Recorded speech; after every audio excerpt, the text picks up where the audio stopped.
Hi, this is Habiba. You're watching The Fix on NSTV, the show that follows candidates closely and keeps them on their toes.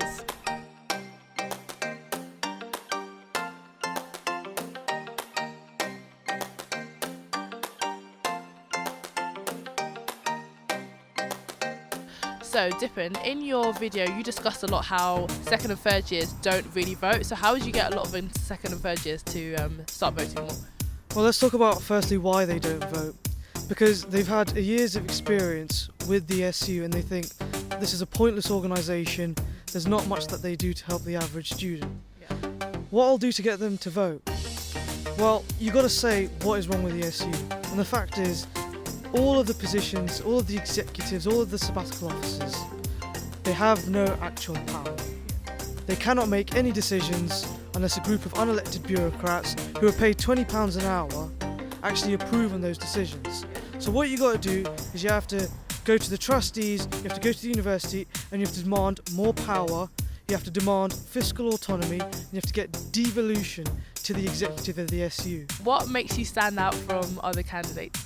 Because anything else that any other candidate promises just simply will not happen because they do not have the powers. The fact is, you need to get to the powers, and then you can act on it. So people are talking about increasing the frequency of hopper buses. Well, let's talk about that then. Do you know how much that programme is going to cost? It's going to be nearly £500,000. That's a decision the SU cannot afford, but that president cannot make that. Let's talk about Lenton Hub. How much is that going to cost in its first year? We're talking upwards of £1 million. Students don't understand that there are costs associated to these policies, but they also don't understand how to approach these policies.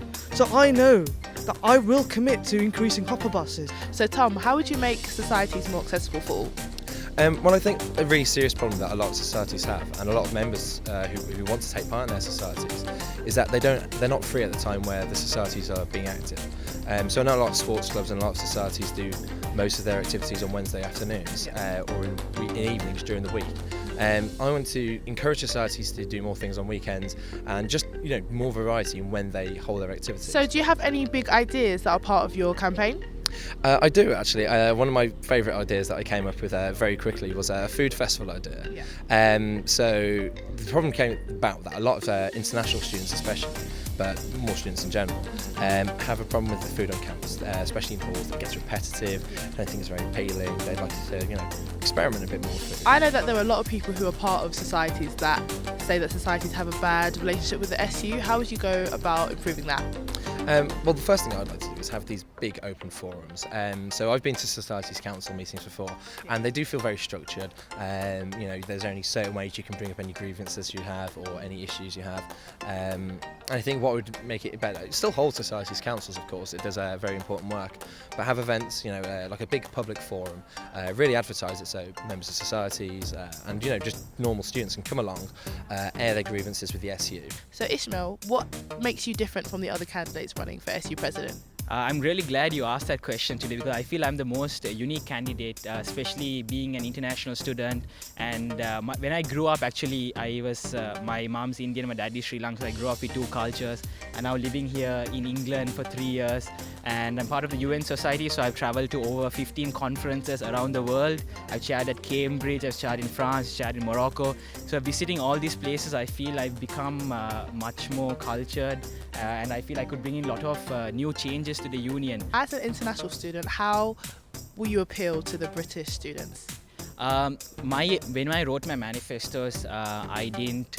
My entire manifesto is about providing opportunities to everyone. So it doesn't matter if you're based in Sutton, Bonington, Derby, Jubilee. It doesn't matter if you're a home student or EU student. It doesn't matter if you're abled or disabled. It doesn't matter if you're here for 1 semester or 4 years. If you're willing to try, I will make sure to give all the opportunities this union has to offer. So I'm not running this elections on just the international votes. I want to get everyone involved in the union, and I just happen to be an international student, but at the end of the day I'm just like you, a student here with many dreams, aspirations, hope, wanting to get a degree, but I want to make sure you have the best time here, and I'm willing to go the extra mile to make you smile. I'm Habiba. This has been The Fix on NSTV.